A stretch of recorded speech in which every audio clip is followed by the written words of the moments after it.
9:50. Okay, and we will speak about this. So these times actually for labs, and it's not every week. We will be discussing. You will understand what is a labs mean now, and we will announce if we have lab next week or after 2 weeks. You will know in advance. Okay, but regularly you will find we will be Monday, Wednesday from 6 p.m. to 7:15. This is a fixed every week. Okay, but at the morning times just for labs, and you will know in advance. Okay, and again the class location should be here. My name is Ibrahim Nahal. I'm assistant professor here in ECE department. My major is wireless communication or machine learning and wireless communication. And this is my office here in the fourth floor in Core Science building. And office hours, if you need to discuss something related to the course or anything, you can just send me an email, okay? And then we will make appointment. Might be online or might be in person in the office, okay? And this is my email, io@nahal. Please don't send emails through the D2L. I never check them. Just use this email, the official email, okay? But the emails through the D2L, I might not look at it, okay? So just use only this email. Okay, so this is the readings and references.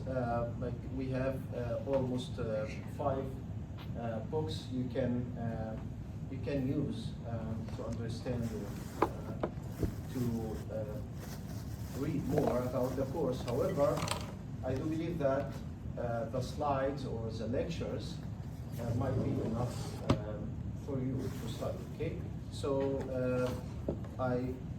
I see some faces familiar if you take some courses with me before in the last semester. So how many people took those courses? Okay, so you know that like most likely I rely on the slides only. Okay, so however you can use also these materials. These materials I prepared the slides from these materials, but if you need just to focus on my slides, it might be okay. Okay. And this is a course description. This course provides a practical and comprehensive introduction to machine learning. If you never know about machine learning before, I think this course is very suitable to you. And we will focus on the application, real applications, as we will see. Not only theory, we will focus on theory and application as well, but like we will focus on implementation more likely with the theory itself. Okay, so we will have some hands-on implementation. Students will explore both the fundamentals and also advanced topics, including supervised and unsupervised learning. Okay, so we will not go through reinforcement learning. If you have some idea about machine learning before, so the 3 main categories of machine learning will be supervised learning, unsupervised learning, and reinforcement learning, as we will see next lecture. So we will focus only on the 2 major categories, which are supervised and unsupervised learning. Mainly, we will have, as we will explain after a few minutes, we will have 5 modules for this course. One of the modules will be unsupervised learning. However, 4 modules will be supervised learning. Okay, as we will see now. So we will we'll go through deep learning architectures, model optimization techniques, and the course is designed to bridge the theory and the practice, enable students to develop, evaluate, and also to apply machine learning in their research. Again, it will integrate, this course will be integrated between the theory and also implementation through the assignments, the labs, and what we will be discussing during the course. We will be using Python heavily in this course. Okay, so if you don't know anything about Python, I do recommend that you start reading about Python, how to program it. Okay, but also we will focus on the built-in libraries, popular libraries for machine learning. We will be discussing these in more details. Yeah, so the major topics of this course, again, as I mentioned, the course will be 5 modules. By the way, I will post the whole presentation, and also I will, it's okay, no worries. You can just take pictures, okay, but just like. I think you can remember me. I sent you an email just this morning. Oh, okay, Yeah. okay. So you are not registered in this course. Okay, anyway. Okay, anyway. And also I will try my best actually to not only post these materials.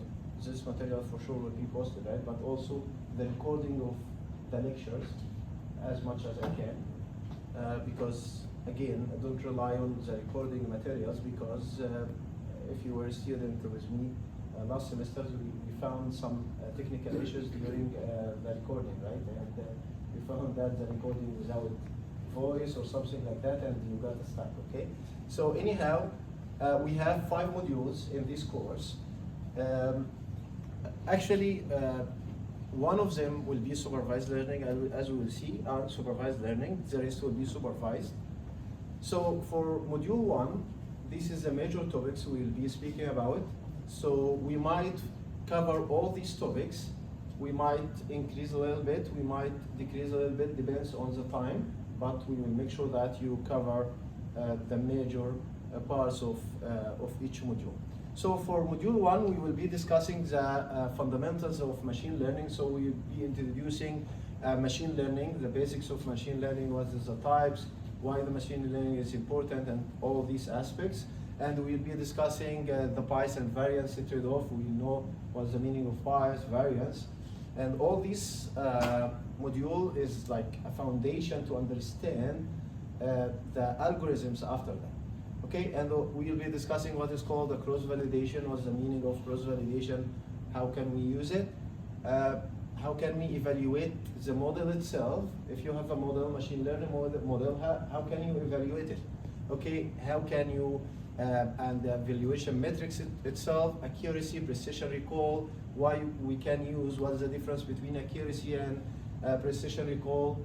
Like, for example, we have, if you are familiar with machine learning, you have different types of data set. For example, if you have what is called balanced data set or unbalanced data set. Balanced data set means, suppose that we have a classification data set.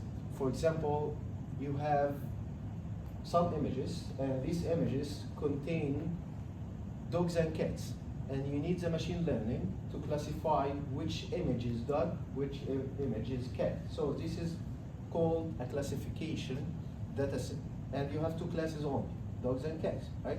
So, and you need to input one image, and you need the machine learning to decide if this image, the input image, was dog or cat, right?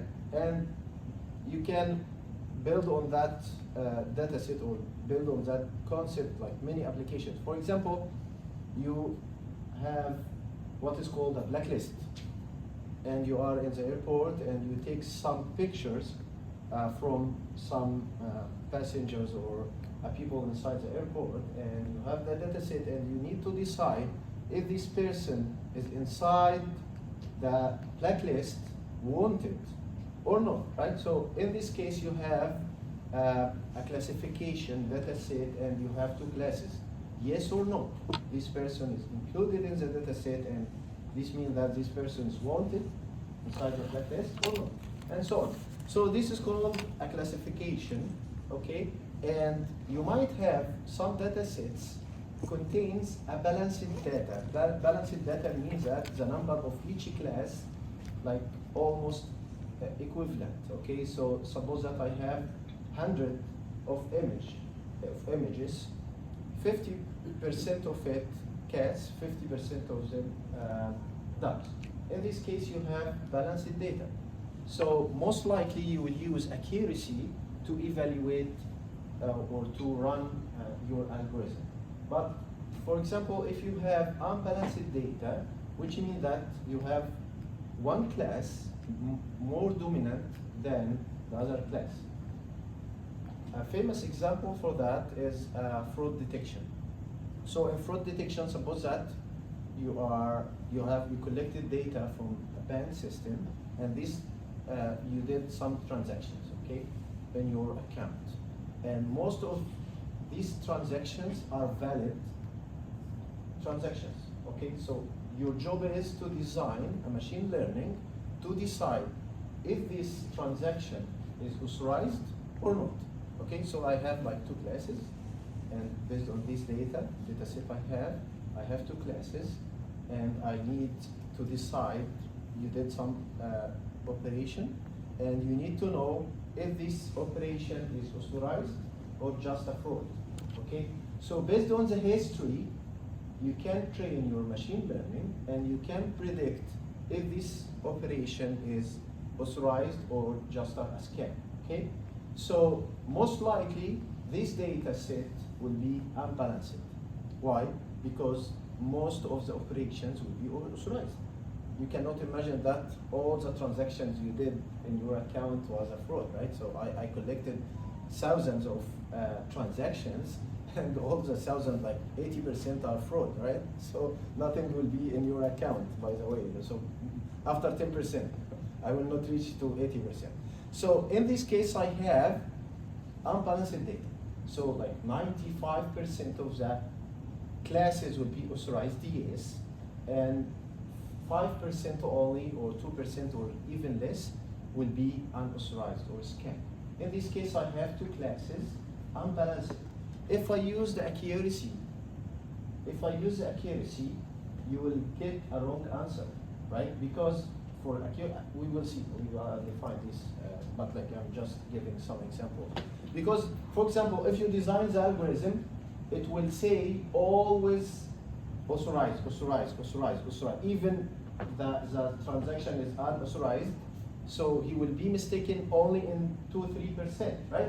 So you will get accuracy of 97%, right? So you will say that, okay, I have a good algorithm that provide accuracy of 97%, but you did wrong in the most important class, which is the fraud, right? So in this case, using accuracy as a metric to evaluate your model is wrong. So most likely in unbalanced data, we will use what is called a precision recall. And because precision recall focus only on the accuracy per class, not the total accuracy for both classes.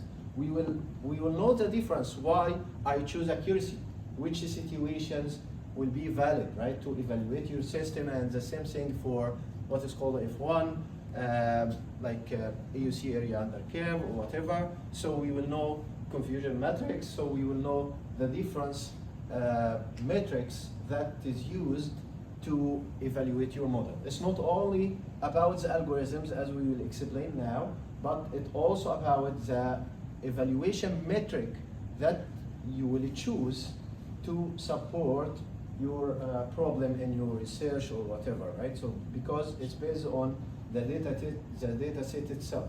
It's not based on only the algorithm, but also based on the data set itself. Okay, so and also after you did some kind of cross-validation, how to select the model, suitable model, what is called overfitting, underfitting, and well-fitting, and also what is the difference between supervised and supervised learning. So in module 1, we will focus on building the necessary background to understand or to try to think, if you have a problem, real problem, which one is suitable to work, right? So which model, which metric. So we will build some background about the machine learning from module 1. After we finish the module 1, we will go, but by the way, after each module, we will have a lab, okay? And lab means that you will do some kind of experiments using your computer, right? So it's not a device or like circuits or whatever. So we will do some, I will post that later on. So after each module, you will do lab. Depends on when we will finish the module. So we will announce the lab will start morning, right? So and you will be given the directions, what you expect from the lab, and also what you should submit after you do this experiments. But most likely, you will do some coding using Python, okay? Okay, so after building the background, we will move to the module 2, which is the basics of supervised learning. So to give you some hints about what's the difference between supervised and unsupervised, we'll go in the next lecture. So for supervised learning, if you have a labeled data set means that you have input and output. So everybody can hear me loudly? The last person, you can hear me loudly. Okay, so you don't need to use microphone. Okay. So if I have labeled data set means that you know the input during the training phase, okay? Because we will see that for machine learning, you have a training phase and you have then a testing phase, okay? And machine learning typically similar to the human being. So you are learning from experience. You did some kind of experiment when you were a child, right? And then you learn it from the experience, and then you can behave based on this kind of experience, based on your background when you were a child, and then you try to act based on that learning, right? So we do the same thing for machine. We have a training phase, we have a training period, and then during this training period, similar to the child, you give the child a pen and tell him this is a pen, right? Give him this is a phone and tell him this is a phone. You give him the thing and you give him the title or the label. So if I have labeled data, which means that I have the input, and also I tell the machine learning the output as well during the training period or the training phase. You give him this is a dog image and you tell him this is a dog, okay? This means labeled data. But for testing phase, you don't have the output. You need the machine learning to tell you the output. If you have the output, there's nothing to do with the machine learning. There is no need actually. You just try to train the machine learning during the training using this labeled data set, and then as a testing phase, you just give the machine learning the inputs. If I have labeled data set, I can call it as a supervised machine learning. Supervised. You supervise the machine learning of the input and the output. But if you don't have the output or the labeled data set during the training phase, in this case, you can call it an unsupervised learning. Okay, and you will see the different applications. One of the major application of unsupervised learning is clustering, right? So suppose that I have some data set and I need to cluster it based on the groups. So I need the squares here, I need the circles here or whatever, so I just try to see the common features between the clusters itself. This is called a cluster. One of the applications of unsupervised learning is reducing the dimensionality. So you have some kind of big problems, as we will see when we try to explain module 3 unsupervised learning. You have some big dimension of data, and not all these data will be useful, right? You need just to try to reduce the dimension of this data in order to focus only on the dominant features or just the dominant dimensions, as we will see, okay? So this is a big difference between supervised and unsupervised. So supervised would be I have a labeled data, means that I have the input and output, But for unsupervised, I have only unlabeled data. I have the input, but I don't have the output, okay? So for Module 2, Module 2 will focus on the basics machine learning algorithms for supervised learning, which means that I have labeled data. So the major algorithms or the famous algorithms for this machine learning or supervised machine learning, we will be studying them. So we will start with linear and logistic regression, KNN, k-nearest neighbors, which is one of the famous algorithms, decision tree, random forest, support vector machine, also support vector machine, one of the famous algorithms in supervised learning. Okay, so there is too many other algorithms, but again, once you studied this kind of algorithms, you will be, it will be easy if you need to extend your knowledge with this module, okay? And after that module, you will try to implement and study what you have learned here in this module. So typically, after each module, as I mentioned, you will have lab. You will try to try experimentally or using a Python for sure what you studied here in each module. Okay, so after we studied the basics algorithms for supervised machine learning, we will go to module 3, which will focus on unsupervised machine learning. Again, we don't have labeled data set for these modules or for this type of machine learning. So we will study what is called clustering, and one of the famous algorithms is k-means, and dimension reduction, PCA, principal component analysis. We will study this in more details. We will study the mathematics of principal component analysis to be familiar with the implementation. Again, the implementation of it in Python is just one word, one line, right? But you need to know how PCA works, right? So we will study the theory of PCA, and then we will go to its implementation through lab 3. Okay, and the same thing, anomaly detection. Okay, after that we will go to module 4, which is the most important one, especially in research. If your problem in your research or even your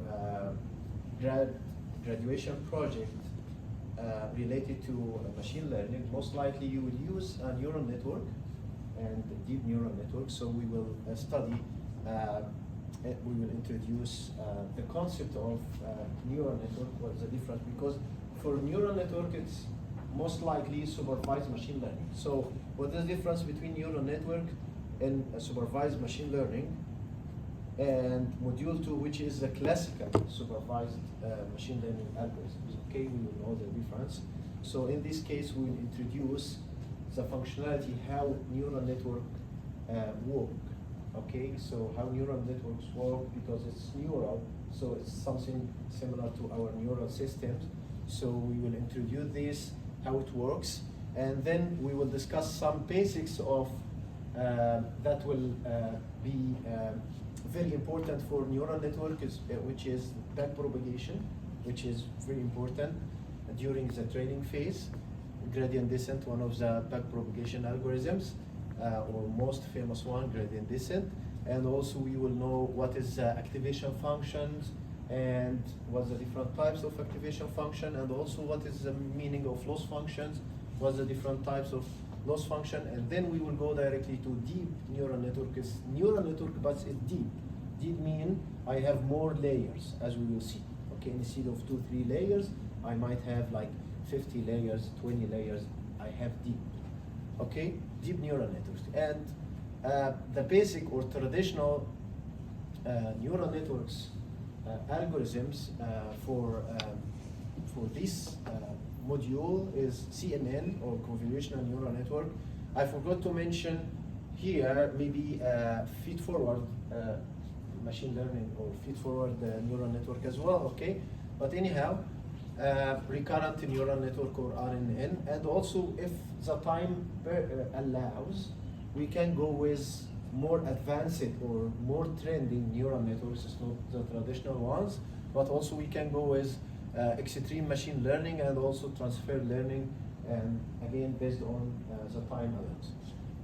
Because this module is very important for most of the research students who will try to implement or try to solve their research problems using a machine learning. So we will dedicate 2 labs for this module in order to have more opportunities to implement this kind of neural networks. So lab 4 and 5 will be after module 4.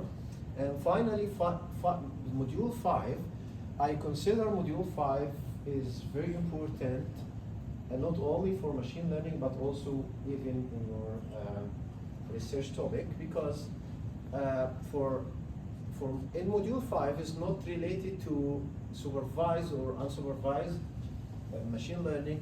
It focuses on the model optimization and tuning, okay? So we will start with computational complexity analysis. So we will understand here, and I will teach you how to calculate the computational complexity analysis in more specific details. And you can apply actually this concept in your research problems, not only in machine learning. For example, if you are reading research papers, after you read the algorithm, you are reading research related to your topic, you find that someone wrote that the computational complexity of this algorithm of order of n squared plus whatever, right? So, or n cubed plus whatever. So he wrote, or the authors wrote some kind of equations, right?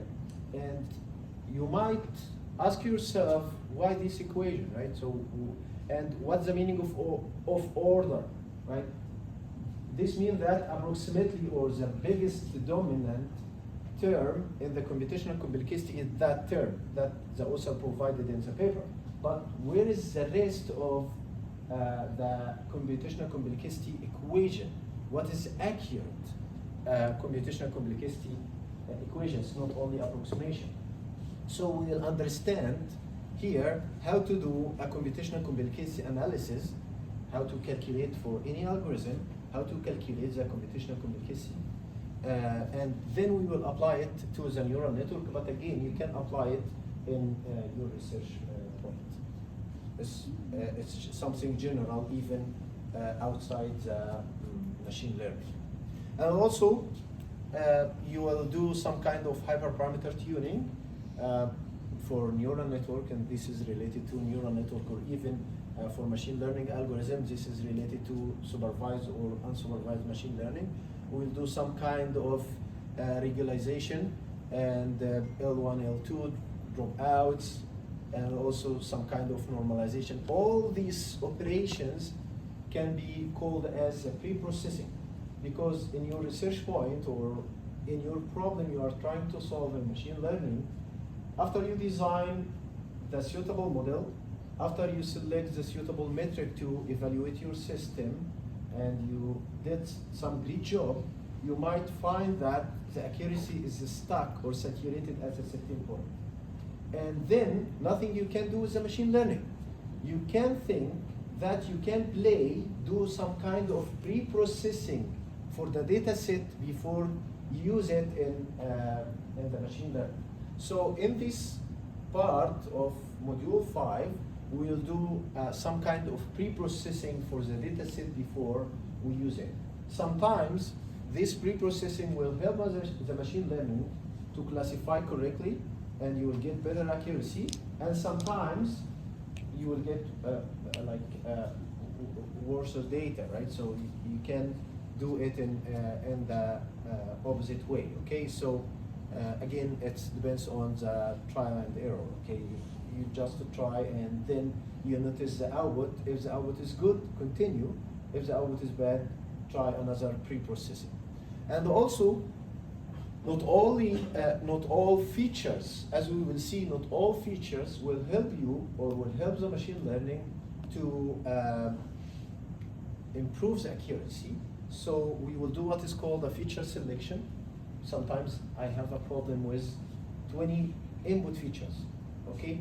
And not all 20 features will be suitable for your algorithm. Sometimes you have some features, yes, it's in your data set, but sometimes these features will mislead the machine learning, okay?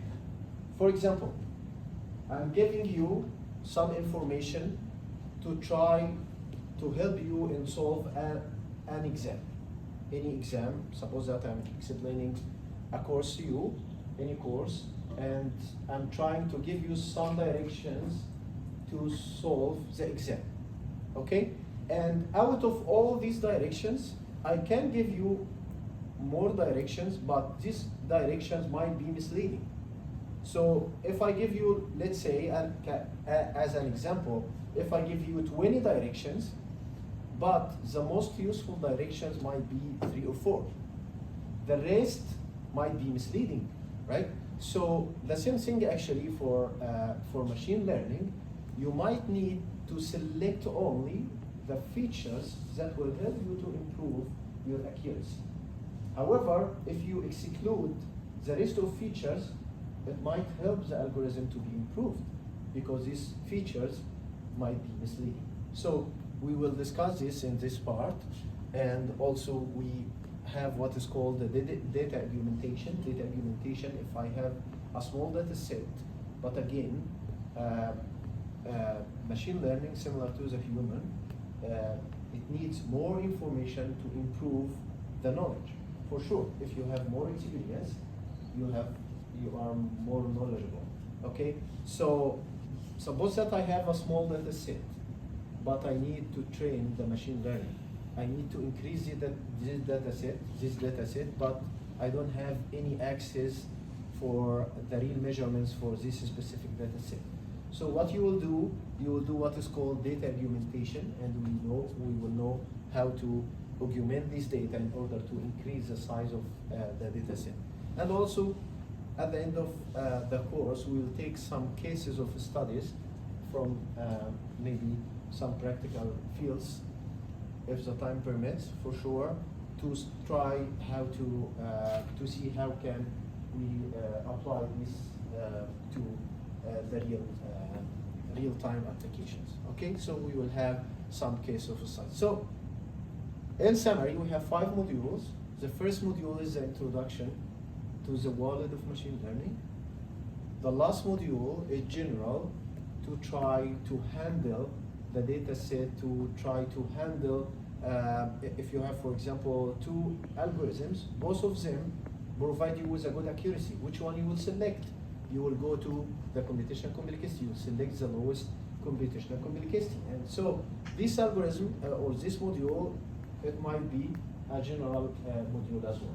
Okay, and between the first and last module, we have 2 modules for supervised learning, and we have 1 module for unsupervised learning. And after each module, we will have a lab, and the purpose for the lab to try to implement what you have learned in each module. Okay, so the objective of this course, by completing this course, my target, hopefully, that the students will understand some theoretical. We cannot go with every theoretical thing, right? So again, we have a limited time, we have a limited resources. So hopefully you will understand some theoretical foundations and also some practical applications for machine learning and deep learning as well. Hopefully you can implement and compare the classical algorithms with neural network-based models for classification, regression, clustering. Classification, regression, these 2 types of supervised learning. Clustering, dimensionality reduction, this is for unsupervised learning.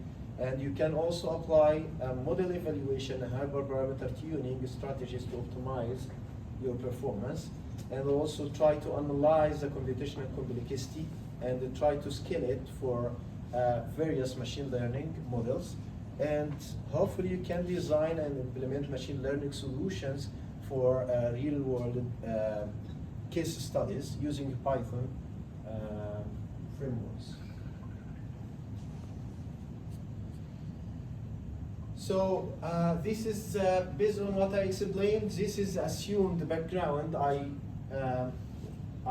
assume to be with you. You have a knowledge about Python programming. Again, we will use built-in libraries. Okay, it's not you build the program from scratch, right? But again, you need to be familiar with Python, the environment you need to set up, and you need to have some knowledge about Python. And I do believe that most of undergraduate students we have here, they already got like this course, because this is a mandatory course. But I'm speaking about the grad students that might come from outside the university. I'm not sure if you studied Python programming before or not, but anyhow, you have some videos on YouTube, and you can still, like, we have time till the first lab and first assignment, because the assignments, as we will explain now, so the assignments, the labs are heavily dependent on the Python, okay? You have some kind of knowledge about linear algebra, so because for machine learning we are dealing with matrices, vectors, or something like that, so you need to have some kind of basic understanding. It's not strong knowledge, but at least you have some kind of understanding. And if not, like, you can take the permission of an instructor, but it's based on it's at your own risk, right? Because I can allow you to attend even you don't have this background, it's okay, but again, if you're stuck in implementing the assignments or whatever, so I'm not sure. But anyhow, this is an evaluation scheme. So again, we have two students here, two types of students. We have undergraduate students, we have a grad student. So we have two assignments. So 20% for undergrad course, and it will be marked like 15% for grad students. And this is approximate dates, October 6 and November 22. Okay, again, the assignments will be related to, you will be given a data set. I will give you this data set, and I will ask you to apply some kind of algorithm. You will see the requirements, okay? And you need to finish these requirements and submit the results, and also a report about that, okay? So we have only two assignments, and this is approximate dates.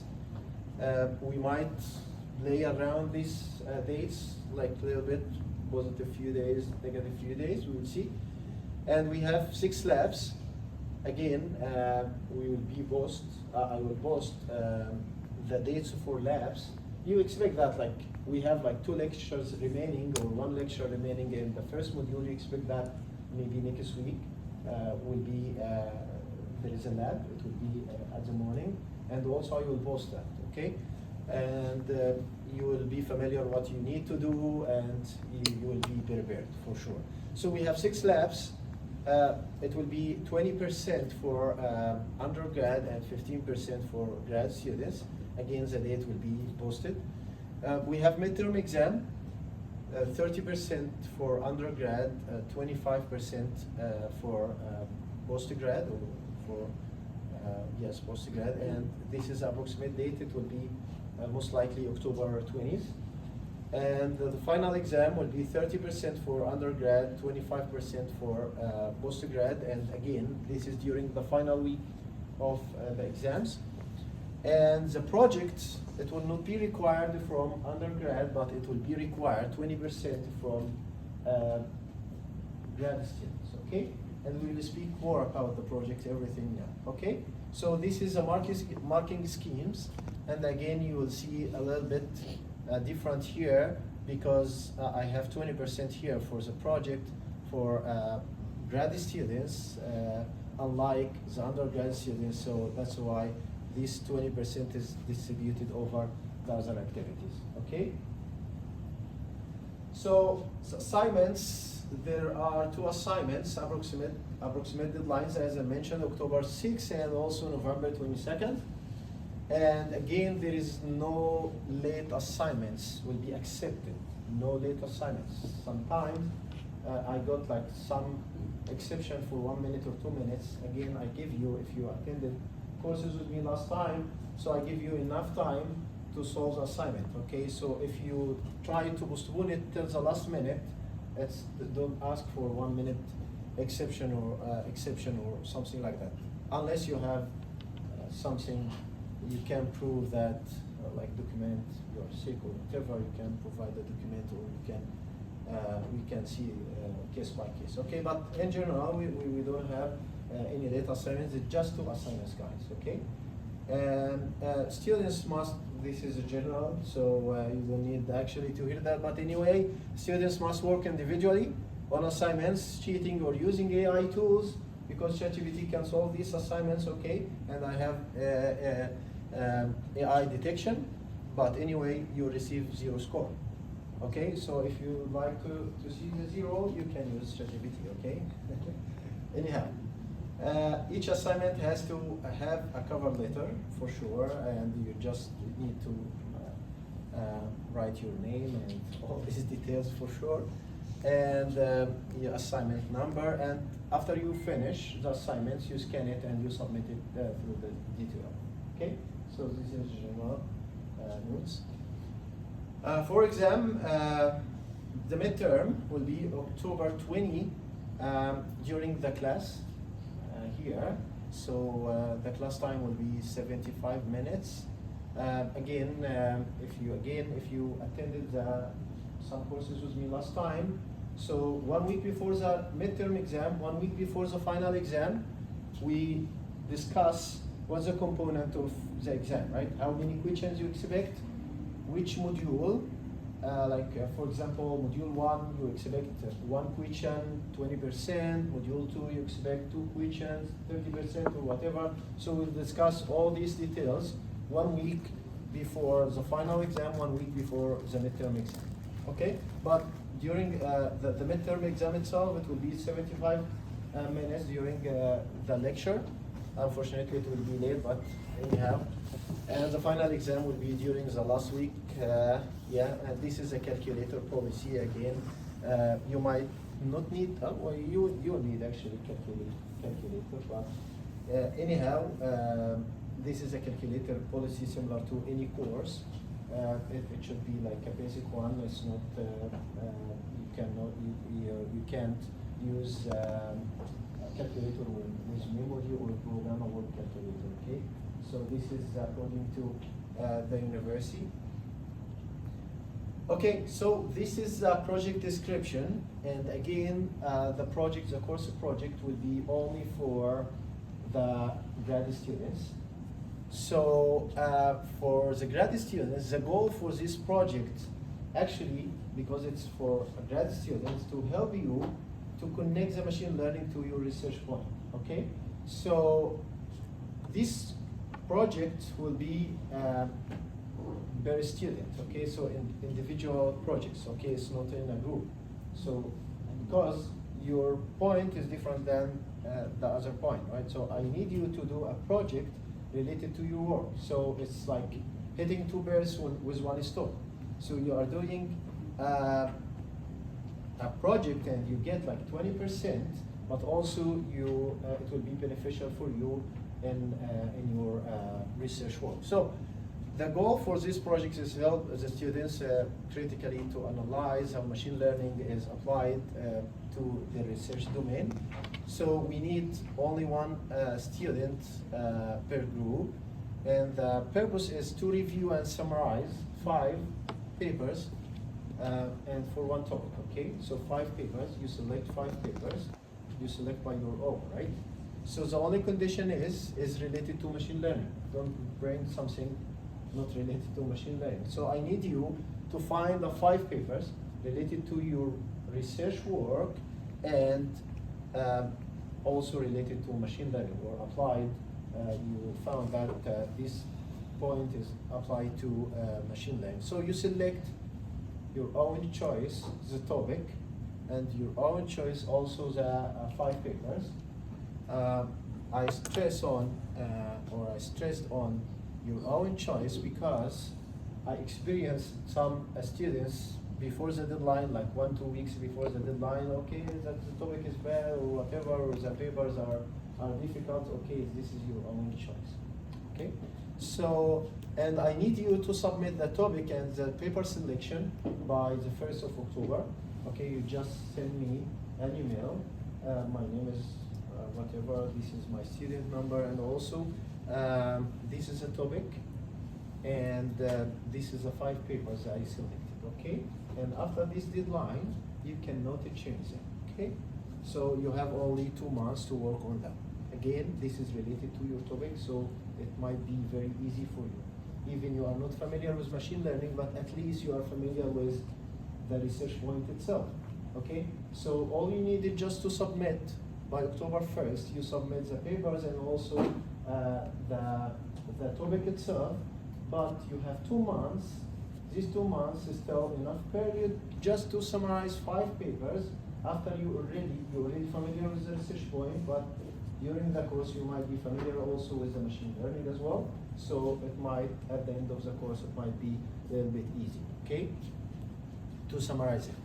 So, and I need you to submit a summary of 10 pages, a recording, 10 minutes recording, and also a slide. So 3 items should be submitted for the projects, 3 items.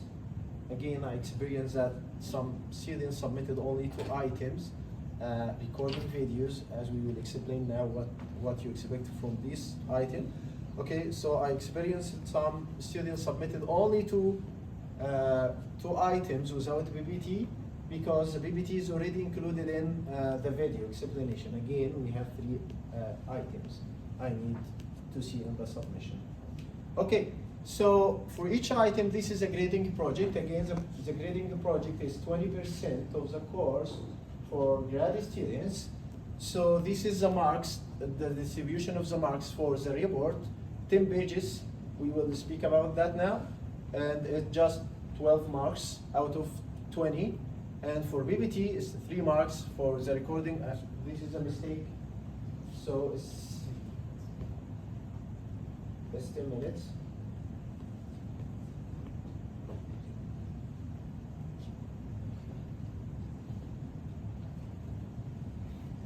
Okay, so 10 minutes video, and the paper selection and topic should be submitted by October 1st, and all projects materials should be submitted by the end of November. This is a firm deadline. Don't come to me and say, I have a lot of exams, this is a week of exams. You know in advance. Today is September 10th, you know in advance. You know that you have around that date you have another exams, you have finals, you have everything. So be prepared to finish all the requirements before that date, okay? Okay, so for report, which is 12 marks, I need 10 pages. IEEE style, like 2 columns, preferred. Okay, so this is and you can check, like you can Google IEEE format or whatever, you can find the template, okay? So I need a report, a PDF for sure, PDF, not Word. So you can write in Word or in LaTeX, okay, and then you convert it into to PDF. So 10 pages, and you write it in many survey papers, many survey paper like, okay? So it's mini survey because you do a survey, but it's just based on 5 papers. So the full survey might reach to 200 papers or something like that. So we will do these surveys based on just 5 papers. If you would like to increase the number of papers, it's okay, right? But again, I require only 5. Okay, so you write abstract, you summarize the goal and scope, findings of the review.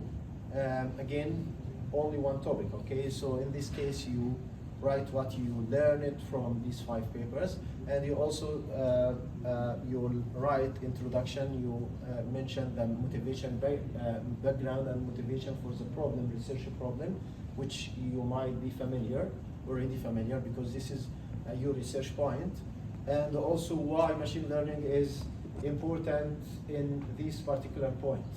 Okay, and also the selected 5 papers, you need to explain or related work in like section related work or overview of selected papers, and inside this section you have subsections per paper. So in this case you have like might be 5 subsections, and then you do some kind of comparative analysis. You compare the results compared to, because the results for sure you don't need actually to reproduce the results. Okay, you just take the results from the papers.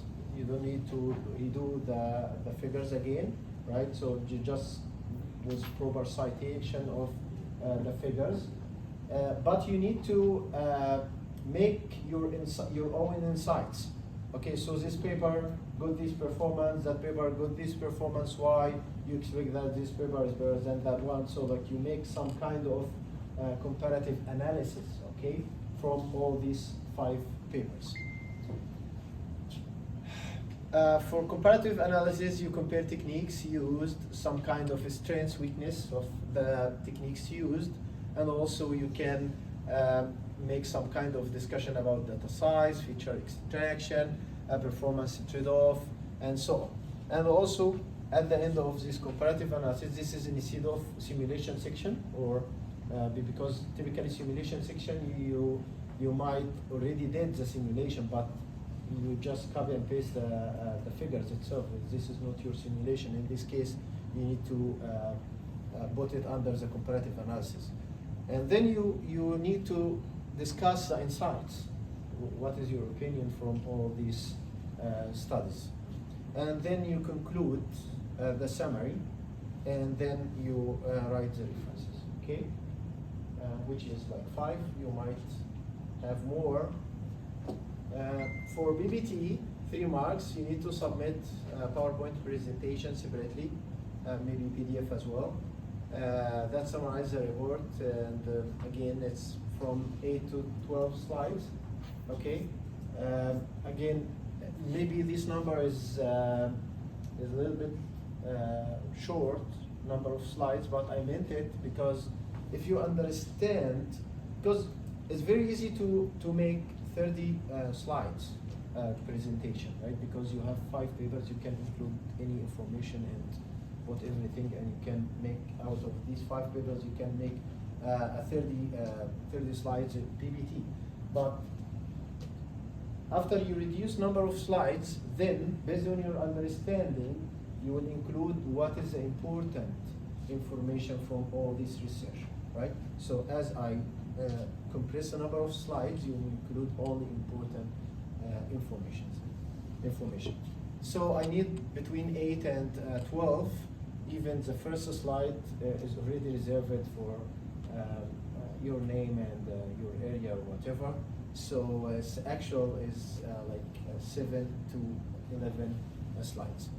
So it should be prepared in a professional way, okay? So all slides should be clear, numbered, right? So, and it must include student name for sure. Don't include too much text, okay? Because this presentation you will use in the video, okay? So the video is yourself presenting this presentation, okay? And for sure, the figures you will include, please use a good resolution one, and also cite it properly. The last item we have in the project is video recording, so it will be graded as 5 marks. So please record the video to explain a PowerPoint presentation I just explained in the previous slide, and please record it professionally.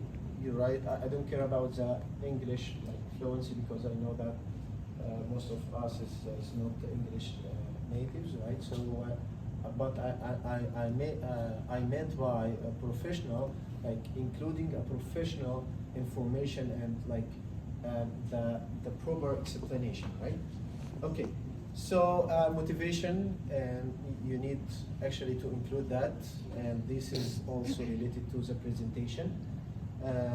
Overview about machine learning and key findings, and it must be 10 minutes length.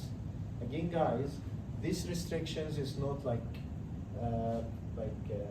useless restrictions. But if you, as a research student, if you present your work in a conference or whatever, or even if you try to defend your thesis, like final defense day, PhD or masters, you have a very limited time. And after you pass this limited time, the committee chair will cut you, full stop.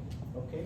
So if I ask you to exactly at your home, right? So you have enough time to be prepared to finish in 10 minutes exactly. 10 minutes minus few seconds is okay, right? But no more than 10 minutes, okay? It must be one of the following formats. Like I prefer actually in before, again, because without this condition, I cannot have all media players that can, because some students submitted to me like very strange formats and I couldn't do it, right? So I cannot install millions of software, right? So even you have a media player that you think that it will run or it will play any format, you are wrong, because I faced a very strange formats, okay? So please just focus on that 3 formats, most probably MP4, no more than 3 megabytes. I don't have unlimited space to download all your videos, right? So please make the size lower than 300 megabytes, okay? So in conclusion, there are 3 items of project report. You have all the details for report, the video or the presentation itself, okay? And for this presentation, you explain it in the video, okay? And you explain it in 10 minutes. Okay, so now this is everything for the course. I think, or I thought, that you might know. And from next lecture, we will start the first lecture of our curriculum. We will start module 1. So if you have any question, I'm happy to answer. Sir, what if the student is from course-based program, not a research-based program? Okay, you are grad, right? Yep. You have to do. You are more lucky, right? So you are luckier than other ones. So you can choose any topic. And don't you think like 10 pages in double column IEEE format is too much for a single person? Like 10 pages, Well, it is a double column format IEEE. Okay, so And typically for master student, How about a single column one? for master student, so you are course based, right? Yeah. So what is the requirements of the graduation project, or how many pages? I haven't opted for the project yet. I don't know. No, but typically for research students, they submitted at least for their program at least 2 papers, right? And in these 2 papers, they write the paper from their imagination. They develop everything. But you write 10 pages, and these 10 pages from 5 papers already you have. Most of them, or like part of these 10 pages, figures, images, you just copy and paste. So like, for example, if I told you just write, what's a suitable number from your perspective? 10 pages is fine, but No, single no, column. you didn't. In single column it is fine. No, it's not even in single column. If you put like few figures, Yep. you don't have enough space. Trust me, you don't have enough space to discuss what I mentioned, right? So, but for 10 pages, it's because like part of it is title, part of it it's abstract, part of it is conclusion, references, and also there is some figures. You just copy and paste from the paper, right? So eventually you will end up with writing only 5 double column pages. Okay, so we can write 5 double column pages No, and no. then You put in write the 10 pictures, only. right? You write 10. You can write 5 if you don't like to take the 12 mark, right? It's up to you. No, what you said, we can add 5 pages of pictures. Well, so the requirements for the full mark is 10 pages, and it's up to you to do whatever you want, right? Is it clear? Okay, any more questions? Good questions. Any more good questions? The video doesn't have to be submitted by first. What? The video is submitted with the report, right? Oh, it's up to you about the submit. By November 30, this is the first deadline. You can submit by November 20. It's up to you. Even if you want to submit today, right? By But October 1st, we just submit the topic. October 1st is just the topic and the paper selections. And that's it. Just names. So we submit the lab, we class or No, I will tell you the direction. Don't worry, okay? we love I will submit the directions for lab before 1 week before the lab, okay? Because it depends on the lab itself. So the first lab is different than the second and third, right? So the requirements is different. Some labs you might not need to attend. Because for example, especially in maybe in Massimo Fior, you just need to do some kind of customization of the page. It depends on the lab itself, the direction will be changed. So, any questions, guys?